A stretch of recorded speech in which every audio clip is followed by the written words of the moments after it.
I turn off the water and wrap the towel around my waist, where bruises are already starting to purple my skin from being tackled so hard. Sacked 6 times. I'm a fucking joke. At least the bruises give my tattoo some color. I make my way out to the lockers and marvel, as always, at the room. Each locker is built of wood and hung with a brass plate engraved with our name and jersey number. It's a far cry from the rusting metal cages that could barely fit my shoulder pads in Shiloh. The whole of Shiloh, Texas isn't half as big as MSU's campus, and it has 1/4 of the people. Before Mom got me recruited to that private high school we moved to Dallas, I didn't even know locker rooms could be anything more than smelly sweat buckets. And even Crestmore Academy can't hold a candle to the perks at MSU. My thoughts drift to my mama and my grandma. It feels like years since I've tasted Gran's cherry pie, seen the laugh lines around Mom's eyes that grow deeper with every hearty chuckle. I would rather be at home with them than in this room full of joyous cheer. I smile thinking about it, and that's when the whistling starts. At first, I think it's for me, and it feels like a jeer. Then I see her. Deep brown skin, short-cropped hair with a longer angle-cut section on top, and a wry smile that turns her pretty face into a dare. Her ample curves are squeezed into a tight denim dress with a zipper down the front that makes my fingers itch to pull it. She walks through the crowd of naked men, her heels clicking against the polished floor, bold as dawn, kicking nighttime to the curb. "Hey, gorgeous," Cabrera shouts. "Welcome to the party."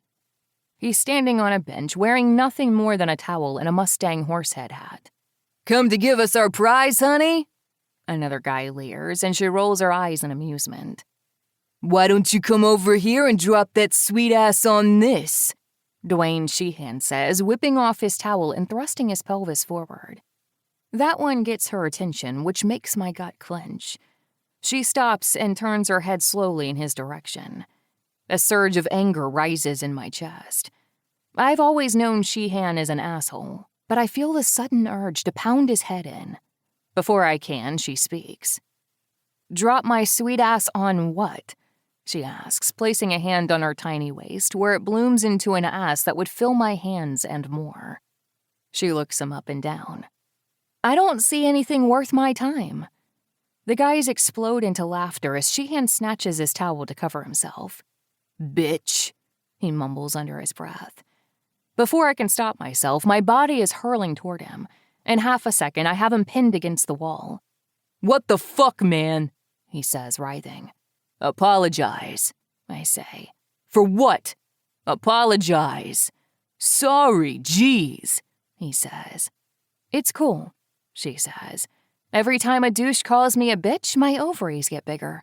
It's like that thing with angels and bells." The smile spreads across my face, and I let him loose. "Fucker," he says. "If you could show half that strength on the field, cowboy, maybe the country would take our program seriously again instead of laughing us off. Weakest-ass quarterback I've ever seen." My jaw sets into a firm line, but I say nothing. My fists twitch, desperate to get into a fight, to feel the satisfying break of my knuckles on skin. But that's not who I am anymore. I choose the high road and step back. He's my teammate, and he's right. But it doesn't make the desire to punch him lessen any. I turn away, and as I do, he rips my towel off. My hands fly to cover myself, and then I notice I'm standing right in front of the woman, buck naked. The laughter around me grows muffled as our eyes meet. "Sorry about that, miss," I say, my southern twang sounding full-on country bumpkin all of a sudden. "Oh, sweetie," she says, smiling that devilish smile again and scanning me top to bottom. "You have nothing to apologize for."